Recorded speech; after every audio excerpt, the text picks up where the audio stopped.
ሰላም ጤና ይስጥልን አድማጭ ተመልካቾቻችን መስከረም 27 2018 ዓ.ም ዕለታዊ መረጃዎችና ዘገባዎችን ይዤ መጥቻለሁ። መረጃና ዘገባዎችን ወደ እናንተ እያደረስኩ አብራችሁን ቆየው በለጠ ካሳ ነኝ። እናንተም እየተከታተላችሁ አብራችሁን እንድትቆዩ ነው በአክብሮት የምጋብዛችሁ። በዚህ ሰዓት የተለያዩ መረጃዎችን ይዣለሁ። ግንባር ዝርዝር መረጃዎችን ይዣለሁ። በተለያዩ አካባቢዎች አውደ ውጊያዎች እየተደረጉ ነው። ከዚህ ጋር በተያያዘ ያሉ ዝርዝር መረጃዎችን አደርሳችኋለሁ።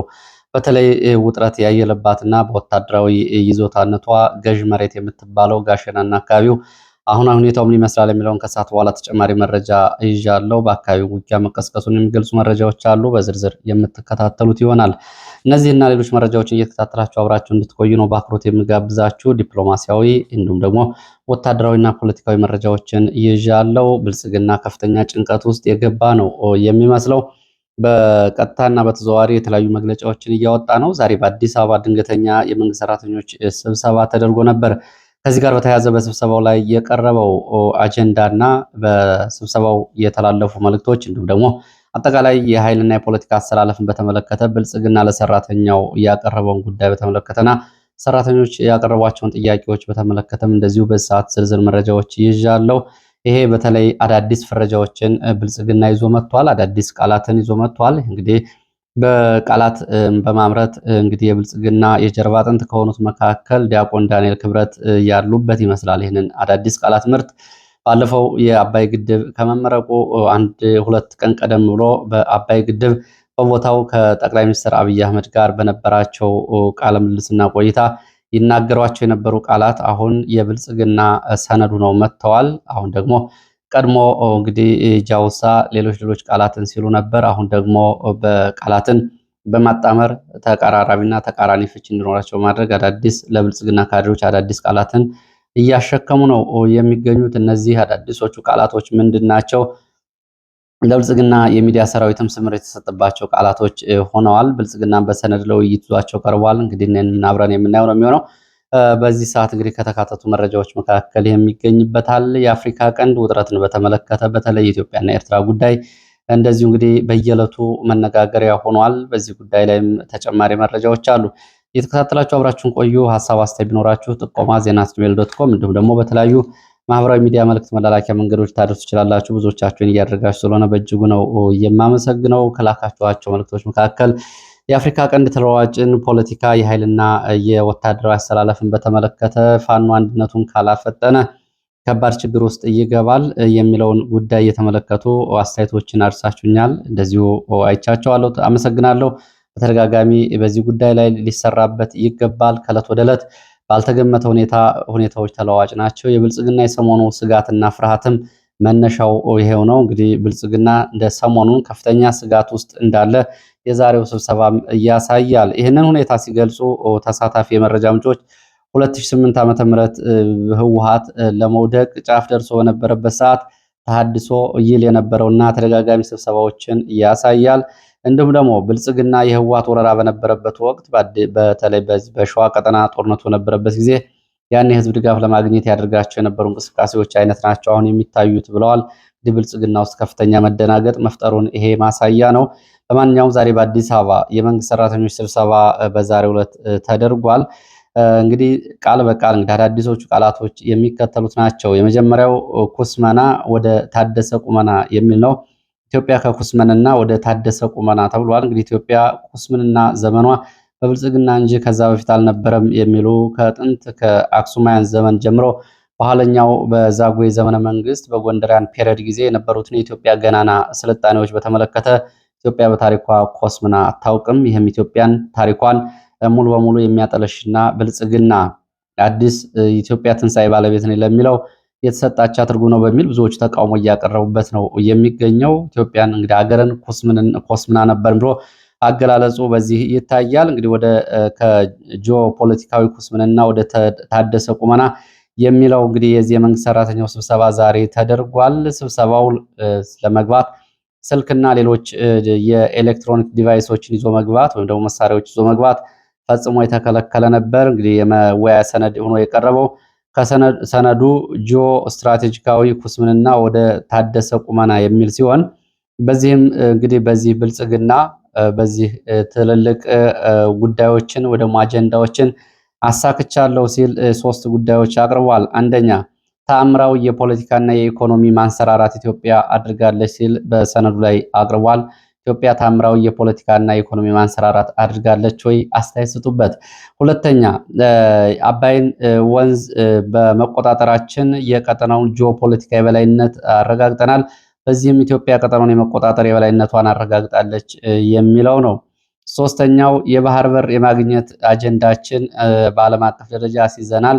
ስለዚህ ስኬቶችን አሳክተናል ሲል ብልጽግና ይህንን ነው ዛሬ በስኬት ያቀረበው። ለዚህ ስኬት እንግዲህ ሁለት ኃይሎች ስጋት ፈጥረውብናል ይላል። አዳዲሶቹ ቃላቶች እነዚህ ናቸው። አዳዲሶቹ ቃላቶች እና መደቦቻቸው ምናልባት አድማጭ ተመልካቾች ወደፊት የብልጽግና የሚዲያ ሰራዊት በመደበኛና በሚኒስትሪ ሚዲያ እንዲሁም ደግሞ በሰነዶችና በአጀንዳዎች ይዟቸው ይመጣ ቃላት ናቸው። አሁን ወደ ብልጽግና ስራ እያስገባቸው ያሉ ቃላቶች አንደኛው እንግዲህ በዚህ ጫና ፈጥረውብናል በሚል ስጋቱን ገልጿል። በነገራችን ላይ ብልጽግና የሚታይ ፍርሃት ነው እየተንጸባረቀበት ይላሉ ተሳታፊዎቹ። ባንዳና ባዳ ስጋቱ ነውብናል ይላል። ባዕዳ ብሎ ያስቀመጣቸው በቅንፍ ብልጽግና ሻዕቢያንና ግብፅን ሲሆን ባንዳ በሚል ደግሞ ፋኖን፣ ህወሓትና ሸኔን እነዚህን ቅንጅት ፈጥረው የስጋት ሆነውብናል ሲል እንግዲህ በድንጋጤ ሰነዱ አካቷል። የኢትዮጵያ የቀድሞ ስሟ ቀይ ባህር ነበረ። ኢትዮጵያ ከቀይ ባህር ውጭ እንድትሆን የተደረገው በባንዳና በባዕድ ተላላኪዎች አማካይነት ነው። ስለዚህ የባህር በራችን አሁን በባንዳና በባዕድ ተቋማትን በማፈራረስ ኢትዮጵያን በማዳከም ስራ ላይ ተሰማርተዋል የሚል ነጥብ አንስተዋል። አንድነት እንዲሸረሸር ከባድ አደጋ ደቅነውብናል ሲል ብልጽግና ስጋቱን አንስቷል። ህወሓትን በተመለከተ እንደዚሁ በሰነዱ ውስጥ ዝርዝር ጉዳይ ቀርቧል። ህወሓትን በመክሰም ስጋት ዳግም ጦርነት የሚል ርዕስ ነው የተሰጠው። የህወሓት ጉዳይ በመክሰም ስጋት ዳግም ጦርነት በሚል ሰፊ ህወሓትን የተመለከተ ሀተታ ቀርቧል። ሻዕቢያን በተመለከተም እንደዚሁ መንግስት ሆኖ የአማጺ ባህሪ ያልተለየው ተባባሪ ስለመሆኑ እንደዚሁም ስለ ሻዕቢያን በሰነዱ ላይ መነሳቱ ታውቋል። እንግዲህ የኢትዮጵያ የኩስምንና የሚመኙ ሻዕቢያ፣ ህወሓት፣ ፋኖ እና ሸኔ በቅርቡ አዲስ የትግል ስትራቴጂ ነድፈው እየመጡ ነው ብሏል። እንግዲህ ሰብሳቢዎቹ ይህንን ብለዋል። ምንድነው በቅርቡ ይዘው እየመጡት ያለው የትግል ስትራቴጂ ብለው ያቀረቡት? አንደኛ ብሔራዊ አንድነትን መሸርሸር፣ ሁለተኛው የከተማ መቀስቀስ በቅርቡ የሚያደርጓቸው ናቸው በሚል ይህንን ስጋት ይዘው ቀርበዋል። እንግዲህ በተለይ በኑሮ ውድነት፣ በፖለቲካ ጫና፣ በጸጥታ ምክንያት የተማረረው ህዝብ ወደ አደባባይ ደህንነታችን ይጠበቅ ብሎ ቢወጣ እንግዲህ ይህንን ቀድመን ተናግረን ነበር የሚል ስጋት ነው። ባለፈው ብልጽግና ገምግሟቸው ነበር እንደዚህ አይነት ጉዳዮችን። ስብሰባው ላይ የነበረው አጠቃላይ ሁኔታ ሲታይ ጥያቄ ጠያቂዎቹ ቀድመው የተዘጋጁ የብልጽግና አባላትና ካድሬዎች ናቸው። በመሃል አንዳንድ ተሳታፊዎች እድል ገጥሟቸው ጥያቄዎችን አንስተው ነበረ። በዚህ ጥያቄ እንግዲህ በተለይ ህወሓት እናንተን የፈጠራችሁ ህወሓት ነው። ህወሓት እናንተ ፈጥሯችሁ ለምን በጠላትነት ደም ትፋሰሳላችሁ? ምክንያቱ ምንድን ነው? ሁለተኛ ባለፈው ሳምንት ዳንኪራ ስትመቱ ነበር። የባህል ደስታ፣ አባይ ፌስታ፣ ብልጽግና ማንሰራራት እያላችሁ ባለፈው ሳምንት ደስታ ላይ ነበራችሁ። ዛሬ ምን ነው እንደዚህ ድንጋጤና ድብልቅልቁ የወጣ ጉዳይ ውስጥ ገባችሁ? የሚል ጥያቄ ተነስቶላቸው ነበር። ጥያቄ ጠያቂዎቹን እንግዲህ በመፈረጅ ለማሸማቀቅ ነው እየሞከሩት። ብዙዎቻችሁ ፍላጎቶቻችሁን እናውቃለን፣ የጽንፈኛ ደጋፊ ናችሁ፣ የአዲስ አበባን ህዝብ እያስከፋችሁ ለከተማ አመጽ እና ለፋኖና ለህወሓት ምቹ ሁኔታ እየፈጠራችሁ እንዳታጋለጡት ነው የሰበሰብናችሁ የሚል ጠቅለል ያለ ምላሽ ሰጥተዋል። እንግዲህ ብልጽግና ከፍተኛ ድንጋጤ ውስጥ መግባቱ ይታያል። ብልጽግና ትይዩ የሚገኙ ድርጅቶችም እንደዚሁ እንግዲህ በትይዩ የሚገኙ ድርጅቶች መግለጫዎችን አውጥተዋል። ከዚህ ጋር በተያያዘ በተለይ በአማራ ክልል ያለውን ጦርነት በተመለከተ አብን መግለጫ አውጥቷል። ሌላ ተያይዞ መረጃ የአብን የጽህፈት ቤት ኃላፊ ደግሞ ከኃላፊነት መልቀቃቸውን ለኢትዮ ፎከስ ተናግረዋል። ማመልከቻቸውን ጭምር በመላክ ከኃላፊነት መልቀቃቸውን የገለጹት አቶ ጥበበ ሰይፈ ፓርቲው እየሄደበት ያለው የፖለቲካ መንገድን በመቃወምና በተለያዩ ጉዳዮች አሁን በማልገልጻቸው ጉዳዮች ምክንያት ከኃላፊነቴን ለቅቄያለሁ፣ በዚህ ሁኔታ መቀጠል ስለማልችል ኃላፊነት ለመልቀቅ ማመልከቻ አስገብቻለሁ ብለዋል። እንግዲህ አብን ዛሬ ባወጣው መግለጫ እንግዲህ ዝርዝሩን አልሄድበትም። በጠቅላላ ይዘት ደረጃ ሲታይ መግለጫው እንግዲህ ትላንትና የአብይ አህመድ የቅርብ ሰው የሆኑት አቶ ተመስገን ጥሩነህ ባህር ዳር ላይ እንግዲህ የራሳቸውን ህዝብ በጅምላ ፈርጀዋል። ያደረጉት ንግግር አለ። ከዚህ የይዘት ለውጥ የለውም። የአብን መግለጫ ብዙ የይዘት ለውጥ የለውም። የይዘት ለውጥ አለው ከተባለ የቅርጽ ለውጥ ነው። ተመስገን ጥሩነህ ባንዳ ተላላኪ ሲል የራሱን ህዝብ ከፈረጀ በኋላ በዚህ ሂደት ውስጥ ያሉ እንደመሳቸዋለን፣ እናጠፋቸዋለን፣ እንኳን ባንዳዎቹን ባዕዳንን ጨምሮ እናጠፋለን የሚል ማስጠንቀቂያ ሰጥ። አብን ግን ደግሞ ወደ ጠረጴዛ ድርድር ብትመለሱ የሚል ይዘት ያለው ነው። በአጠቃላይ የሁለቱ እንግዲህ መግለጫዎች እና የተመስገን ጥሩነህና የአብን መግለጫ አጠቃላይ በይዘት ደረጃ ተቀራራቢ እና ተመሳሳይነት አላቸው። ወደ ሌሎች መረጃዎች ሲሄድ የአፍሪካ ቀንድ የተመለከተ በቅርብ ጊዜ ብልጽግና በአፍሪካ ቀንድ ያሉትን ፍላጎቶች፣ በአፍሪካ ቀንድ ያለውን ሁኔታ፣ የኢትዮጵያና የኤርትራን ጉዳይ፣ የአሰብና የቀይ ባህርን ጉዳዮች ፍላጎቶችን ጨምሮ በተደጋጋሚ ብልጽግና የሚያንጸባርቃቸውን ሀሳቦችና ፍላጎቶችን አንድ ገጽ እያወጣ ነው የሚገኘው። ይህ ገጽ ደግሞ ሆርን ሪቪው ይባላል። በዚህ ገጽ ላይ ዛሬ እንደዚሁ ዘገባ ወጥቷል። ይሄ ሆርን ሪቪው የተባለው ገጽ ከቀናት በፊት በረከት ስምኦን እንዲሁም ደግሞ ከተወሰኑ ቀናት በፊት ደግሞ እንደዚሁ ኤርትራን የተመለከቱ ጽሁፎችን ይዞ ወጥቶ ነበር። ኤርትራን በተመለከተ ጽሁፍ ከቀናት በፊት ኢትዮጵያ ለኤርትራ የሰጠችውን የሀገርነት እውቅና ልታነሳና ልትመረምር ነው የሚል ይዘት ያለው ጽሁፍ ጽፎ የኤርትራ መንግስት ምላሽ ሰጥቷል። ይሄ ሆርን ሪቪው እየተባለ የሚጠራው ገጽ ዛሬ ደግሞ ሌላ መረጃ ይዞ ወጥቷል።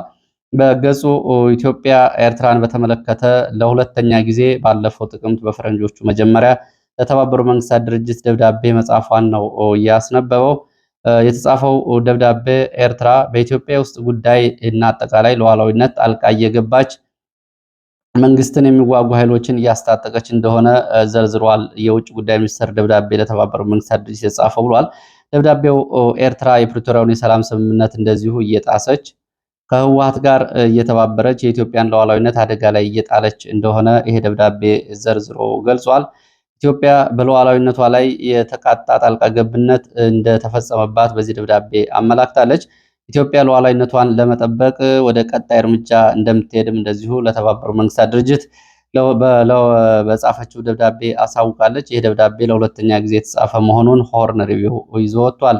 ከዚህ ጋር በተያያዘ እንግዲህ ከውጭ ጉዳይ ሚኒስትር አገኘሁት ያለውን ሆርን ሪቪውን ይዞ ሲወጣ ኤርትራ በእነዚህ ጉዳዮች ላይ ተደጋጋሚ ምላሾችን መስጠቷ ይታወቃል። ከዚህ በፊት በሰጠችው ምላሽ የፕሪቶሪያዊ ሰላም ስምምነት እኔን አይመለከተኝም፣ አልጣስኩም ስትል ገልጻለች። በኢትዮጵያ የውስጥ ጉዳይ በፍጹም ጣልቃ አልገባውም።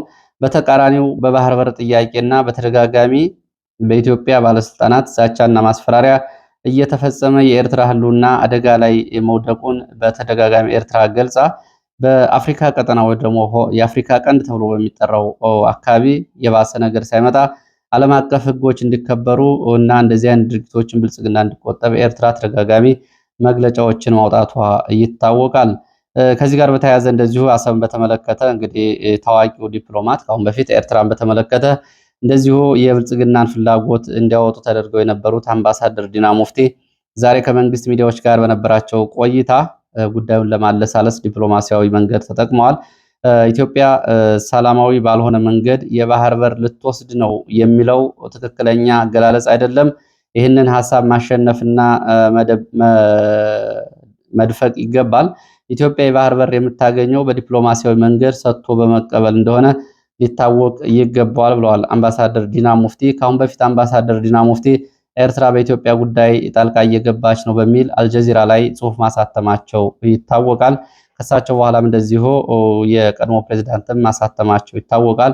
እነዛ ጽሁፎች እንግዲህ የኢትዮጵያ መንግስት አቋም ተወስደው በወቅቱ በኤርትራ ምላሽ ተሰጥቶባቸዋል። ወደ ሌሎች መረጃዎች ሲሄድ የተቃውሞ የሰልፍ ጥሪ መጠራቱን የሚገልጽ መረጃ ላድርሳችሁ። ይህንን ፕሮግራም የምትከታተሉ በአሜሪካና በአካባቢው የምትገኙ ብልጽግና በአማራ ህዝብ ላይ በከባድ መሳሪያ በድሮን የሚያደርገውን ጭፍጨፋ ለዓለም አቀፍ ማህበረሰብ ለማሳወቅ ታላቅ የተቃውሞ የሰልፍ ጥሪ ተደርጓል። ይሄ የሰልፍ ጥሪ በአሜሪካ ዋሽንግተን ከተማ ነው የሚደረገው።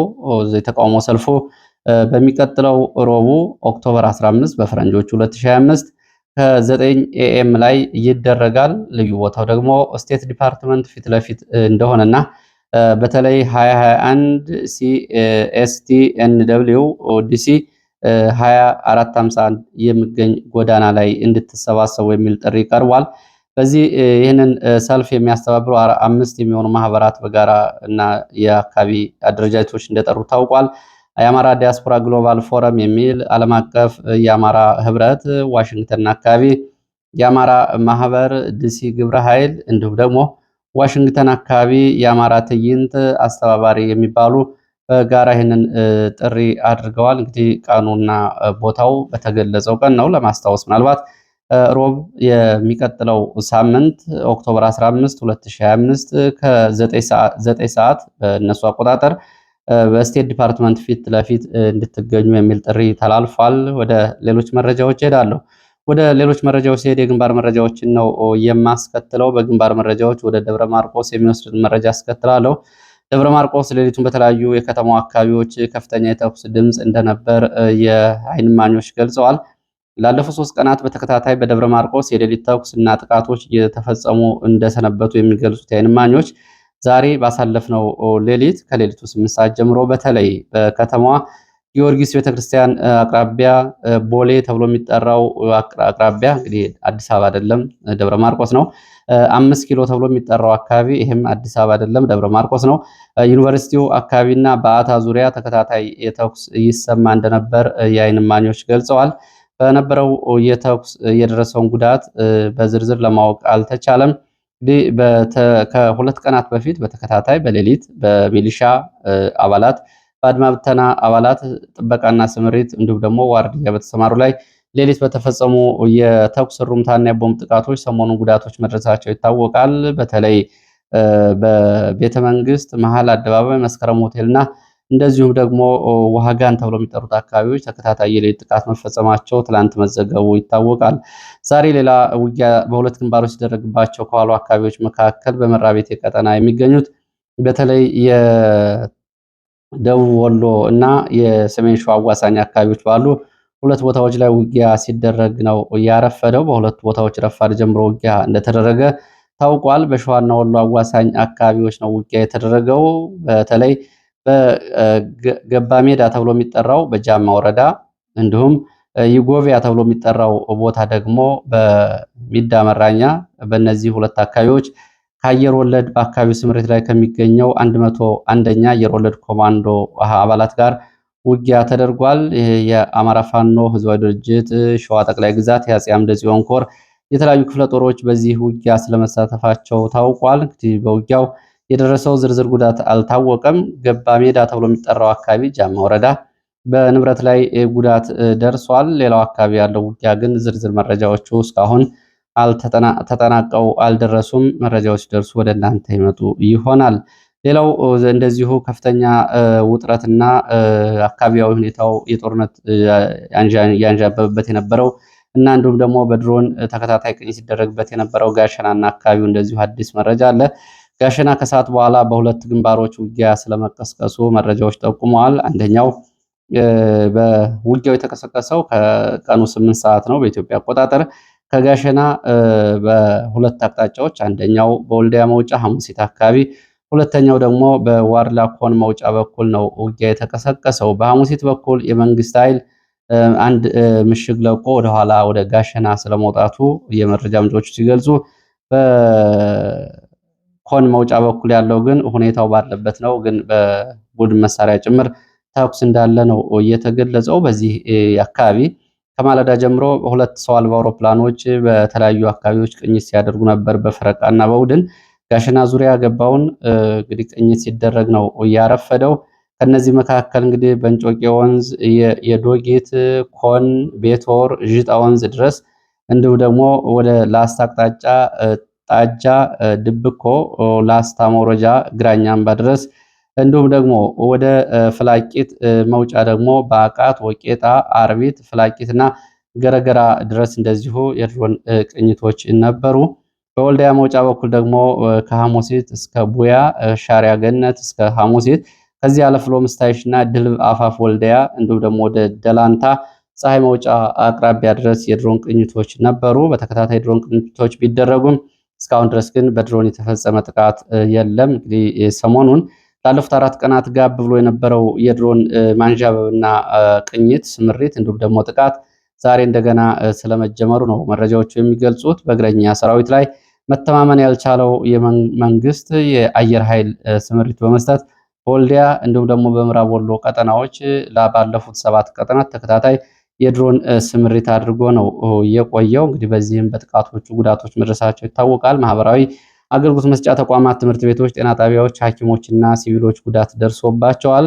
ወደ ባህር ዳር ዙሪያ የሚወስደን መረጃ ላስከትል። ፋኖ ባህር ዳር ዙሪያ በቅርብ ርቀት በሚገኙ 2 ቦታዎች ላይ ውጊያ ስለማድረጉ እንዲሁም ደግሞ 2 ቦታዎችንም ስለመቆጣጠሩ አሁን ዘግይቶ የወጡ መረጃዎች ያሳያሉ።